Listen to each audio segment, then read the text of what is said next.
दोस्तों, जरा सोचिए, संसद भवन का वो पल जब हर तरफ तालियां गूंज रही थी।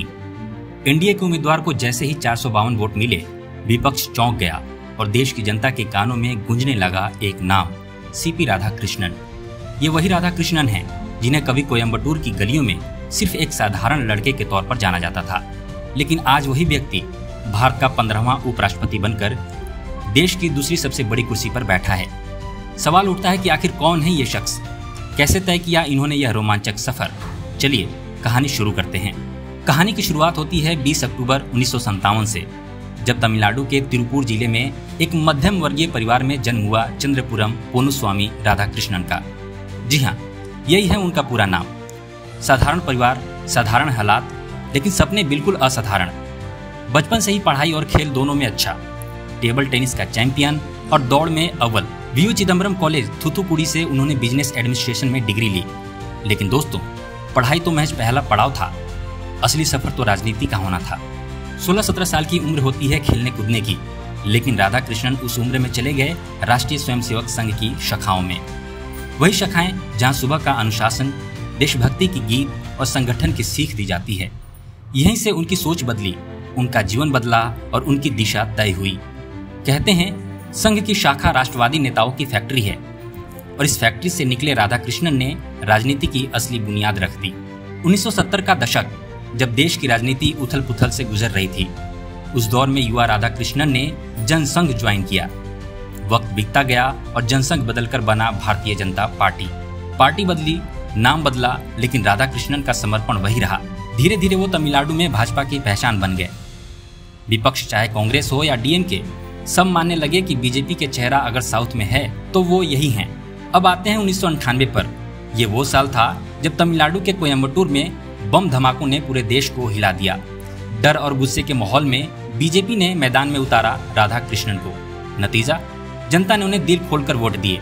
वो बने कोयम्बटूर के सांसद। और दोस्तों, ये कोई मामूली जीत नहीं थी, ये वही चुनाव था जिसने तमिलनाडु में पहली बार बीजेपी को 3 सीटें दिलाईं। अगले ही साल 1999 में फिर से जीतकर उन्होंने साबित किया कि ये कोई इत्तेफाक नहीं बल्कि जनता का भरोसा है। अटल बिहारी वाजपेयी की सरकार थी और संसद में नया चेहरा राधाकृष्णन। टेक्सटाइल, फाइनेंस और पीएसयू जैसी समितियों में उनकी मौजूदगी हमेशा महसूस की गई। उनकी छवि इतनी साफ सुथरी और भाषण इतने संतुलित थे कि लोग उन्हें कहने लगे कोयम्बटूर का वाजपेयी। सोचिए, ये वही लड़का था जो कल तक आरएसएस की शाखा में खड़ा था और आज देश की संसद में नीति पर बोल रहा था। कहते हैं असली नेता वही है जो संकट की घड़ी में जनता के साथ खड़ा हो। कोयम्बटूर धमाकों के बाद जब लोग सदमे और दर्द में थे, तो राधाकृष्णन ने परिवारों के बीच जाकर मदद की। उन्होंने अस्पताल में जाकर पीड़ितों का हाल जाना। तभी जनता ने कहा, ये नेता हमारा है, और यहीं से उनकी लोकप्रियता ने नया मुकाम पाया। राजनीति में उपाधियां ऐसे ही नहीं मिलती। राधाकृष्णन को उनके समर्थक कहने लगे तमिलनाडु का मोदी। वजह साफ थी, उनका संगठन कौशल, उनका जमीनी जुड़ाव और भाजपा को आगे बढ़ाने का जुनून। और सच मानिए, इस उपाधि ने उन्हें और ताकत दी, क्योंकि जनता की जुबान पर नाम चढ़ जाना ही असली जीत होती है। दोस्तों, राजनीति में जीत जितनी जरूरी है, हार भी उतनी ही जरूरी है। राधाकृष्णन ने 2014 और 2019 में चुनाव हारे, लेकिन हार के बाद भी वो पीछे नहीं हटे, बल्कि और ज्यादा सक्रिय होकर बीजेपी को तमिलनाडु में मजबूत करते रहे। यही जज्बा उन्हें अलग करता है, क्योंकि नेता वही है जो हार कर भी मैदान न छोड़े।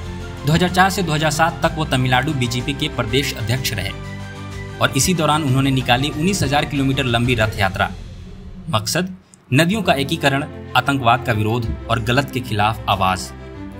93 दिनों की यह यात्रा पूरे तमिलनाडु में चर्चा का विषय बनी। यही यात्रा थी जिसने उन्हें पार्टी का असली योद्धा साबित किया। साल 2004, जब वो भारतीय प्रतिनिधिमंडल का हिस्सा बनकर गए संयुक्त राष्ट्र महासभा, वहां उन्होंने आपदा सहायता और मानवता पर भाषण दिया। सोचिए, तमिलनाडु का एक सांसद न्यूयॉर्क में सबसे बड़ी सभा में खड़ा होकर दुनिया को संबोधित कर रहा था। ये था वो पल जिसने दिखाया कि राधाकृष्णन सिर्फ भारत नहीं बल्कि अंतर्राष्ट्रीय मंच पर भी दमदार हैं। 2016 से 2020 तक उन्हें मिला नया रोल, कयर बोर्ड का चेयरमैन, और उनके नेतृत्व में भारत ने कयर उत्पादों का निर्यात 2,500 करोड़ से ज्यादा कर डाला। ये सिर्फ आंकड़ा नहीं था, ये था उनकी प्रशासनिक क्षमता का सबूत। 2023 में उन्हें बनाया गया झारखंड का राज्यपाल। वहां उन्होंने आदिवासी इलाकों का दौरा किया, लोगों से सीधे जुड़ाव बनाया। फिर फरवरी 2024 में वो बने महाराष्ट्र के राज्यपाल। सोचिए, तमिलनाडु का एक नेता झारखंड से महाराष्ट्र तक हर जगह जनता से रिश्ता बना रहा था। यह उनकी खासियत थी, हर जगह फिट हो जाना। राजनीति है तो विवाद तो आएंगे ही, कभी भूमि विवाद, कभी विरोधियों के आरोप। 2023 में उन्होंने उदयनिधि स्टालिन के सनातन धर्म वाले बयान पर जोरदार विरोध भी किया, लेकिन बड़े घोटालों से उनका नाम हमेशा दूर रहा। उनकी छवि वही रही, साफ, संतुलित और ईमानदार। 2025 में एनडीए ने उन्हें उपराष्ट्रपति पद का उम्मीदवार बनाया। विपक्ष ने भी पूरा जोर लगाया, लेकिन नतीजा सबके सामने है। 452 सीटों से ऐतिहासिक जीत।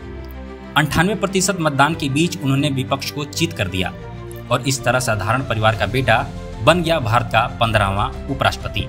नेता की असली पहचान उसके जीवन से होती है। राधा कृष्णन का जीवन हमेशा सादा रहा। उनकी पत्नी और बच्चे लाइमलाइट से दूर रहते हैं। वो धार्मिक, आध्यात्मिक और तमिल संस्कृति से गहराई से जुड़े हुए हैं। यही सादगी उन्हें जनता के और करीब ले जाती है। आज जब युवा राजनीति से दूरी बनाते हैं, राधा कृष्णन की कहानी उन्हें प्रेरित करती है। एक साधारण परिवार से निकलकर कैसे राष्ट्रीय राजनीति में सबसे ऊंचे पद तक पहुंचा जा सकता है, ये उन्होंने साबित कर दिया। उनका जीवन इस बात का बड़ा उदाहरण है, संघर्ष ही असली सफलता की सीढ़ी है। अब सबकी नजरें इस पर टिकी हैं कि उपराष्ट्रपति के तौर पर वो कैसे काम करेंगे। क्या वो राज्यसभा को उसी संतुलन और शांति से चलाएंगे जिसे गवर्नर के तौर पर दिखाया? क्या उनका अनुभव देश को नई दिशा देगा? ये तो आने वाला वक्त ही बताएगा। तो ये थी सीपी राधाकृष्णन की कहानी। तमिलनाडु की गलियों से लेकर दिल्ली की सत्ता तक का सफर, आरएसएस की शाखा से संसद तक, हार से लेकर उपराष्ट्रपति की जीत तक। सवाल अब ये है कि क्या वो सिर्फ उपराष्ट्रपति के तौर पर याद रहेंगे या फिर बनाएंगे कोई और बड़ा इतिहास। इतना जरूर है कि उनकी कहानी आने वाली पीढ़ियों को हमेशा प्रेरणा देती रहेगी।